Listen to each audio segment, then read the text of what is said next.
We'll move on to another national championship contender. Remember, this is tier 1, so these teams can all win the national championship. I'm going to the Alabama Crimson Tide. Now, Kalen DeBoer, year number 2. And if you look back at his tenure at Fresno, you look back at his tenure at Washington, the team takes a pretty significant jump from year number 1 to year number 2. Now, last year, people will point to the shortcomings and the inconsistencies.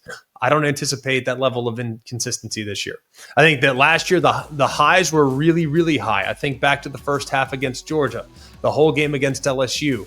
But you also remember back to some of the lows. The Oklahoma performance was extremely disappointing. Vanderbilt, especially on the defensive side, very, very disappointing. So you look kind of over the course of all of last year, and there were moments where you just didn't get consistent output from both sides of the ball. Kalen DeBoer, though, in his press conference at SEC last year, addressed those things head on. He said, we've got to be better on third down. We got to be better on the road. We got to do a better job of managing situations. We got to be better in the red zone offensively. All the things that they came up short with last year, they are making that a huge priority this offseason. And I feel like Kalen DeBoer and the addition of Ryan Grubb, his new offensive coordinator, who's been with them for 13 years at the college level, dating all the way back to his time at Sioux Falls, that brain trust offensively should be in great shape. And then year 2 for Kane Womack calling the defensive shots, got to think that group from an identity standpoint will have a better understanding of the scheme that Kane Womack wants to run. I think both sides of the ball has better continuity. I think both sides of the ball has a better understanding of the philosophy adjustments that they had to endure last year, and should be well equipped to move into this season feeling quite good. Let's talk about some positions of strength before we get to the question marks. Okay, running back, I think, has a chance to be a position of strength. Jam Miller has already shown that he can be a go-to guy. Richard Young is a guy that's going to get downhill, run extremely hard. Did get a little banged up last year, but expect him to be fully recovered. And Daniel Hill, those 3 guys there in the backfield can all be really good situationally, depending on what the offense needs. I think wide receiver has a chance to be much better than it was a year ago. If you look at last year, it was Ryan Williams and a bunch of guys that kind of played at times a little out of position. Now they have very obvious roles and responsibilities. The addition of Isaiah Horton from Miami is going to give you that prototypical X wide receiver that's going to be a possession guy, big body guy in the red zone that you can throw it in his direction, and he's going to go up and win those contested 50-50 balls. You have Ryan Williams. He now can move to a more traditional spot where he can play in the slot, but he can also play at the outside wide receiver on the strong side. He's going to be able to take the top off the defense just like he did last year. And then Jeremy Bernard, another year in development, another year of anticipating him kind of living in the slot and being a great football player for them. He was good last year, but now I think just another year of becoming a go-to guy, he's going to be able to take a significant step forward. I also think the offensive line has a chance to be a position of strength.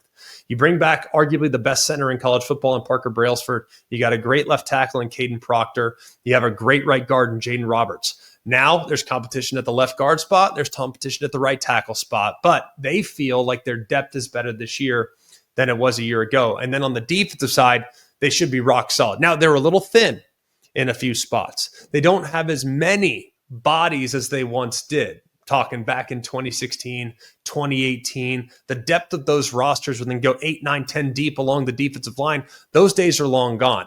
But their starting 11 should be very, very good, headlined by the linebackers, Justin Jefferson, who's got great speed, and Deontay Lawson, who has legitimate All-American capability, assuming he can stay healthy. They have to stay healthy, but they should feel pretty good about what they have. And then last year, if you think back, we were having this conversation about youth in the secondary. They at times had to rely on 3 true freshmen on the field at a time in the secondary. That is no more. All those guys that played a bunch early on, they have now blossomed into year 2 players, and we should expect a pretty big jump collectively from that group across the board. They're healthier, they should be in a better spot, and they'll have a better understanding of what Kane Womack wants to do from a defensive coverage and disguise standpoint. Let's get to the question marks. Quarterback. Very obvious question mark. We've been talking about quarterback competitions for weeks and weeks and weeks. Alabama might have as intriguing competition as there is. Ty Simpson, as of this moment, is the front runner, but he's got to go and secure the job in the fall. He's always had talent. He's always had athleticism. He's always been accurate on the deep ball, But now it's about belief. It's about understanding situations and distributing the ball where it needs to go, depending on what the defense dictates. But you do not want to lose sight of what Austin Mack might be able to do. Big, 6'6", 235-pound guy that can really throw the ball downfield. And then the outrageously talented true freshman Keelan Russell, who you need to keep an eye on. The longer this competition goes, the more realistic it becomes for Keelan Russell to potentially find his way on the field in meaningful moments this fall. So that's a three-way battle right now that I think could be very intriguing as we move a little bit closer to that week 1 game against Florida State. Also a little concerned about the pass rush. Who's going to be the go-to guy? Now, I think Quay Russaw has all the ability in the world to be that guy, but now he's got to go out there and do it. He's got really good, solid pieces on the interior that should be able to help stop the run, but on obvious passing situations, who's the guy that can go get his own shot and apply pressure single-handedly? That's a big question that they need to iron out as well. Across the board, though, you look at Bama, I think they are in a really good spot. Tight end, a question mark as well, but one that I think can be overcome with some of the veterans that they brought in. Probably not going to be guys that blow the stat sheet up, but they're going to be solid and do what they're asked to do within the confines of the offensive system. You look at the schedule, very tough. At Florida State, I think it's a dangerous game. Tough game for sure. Florida State, they've had that one circled for the last 2 years. I think they'll have a couple tricks up their sleeve too. So that's a tricky game in week 1. You go to Georgia. That is on September 27th. You have Tennessee at your house on the 3rd Saturday in October. You got LSU at your house on November 8th. Will be a huge game between another team that I think can potentially make a significant run this year. Oklahoma comes to you as well. Another game in Tuscaloosa. Noticing a trend here, a lot of their more difficult games are in the friendly confines of Bryant-Denny Stadium before they finish up in the Iron Bowl by taking a trip across the state to play against the Auburn Tigers. I think Alabama has a big year. I'm a believer. I'm buying. I think they are a legitimate national championship contender in year number 2 for Kalen DeBoer.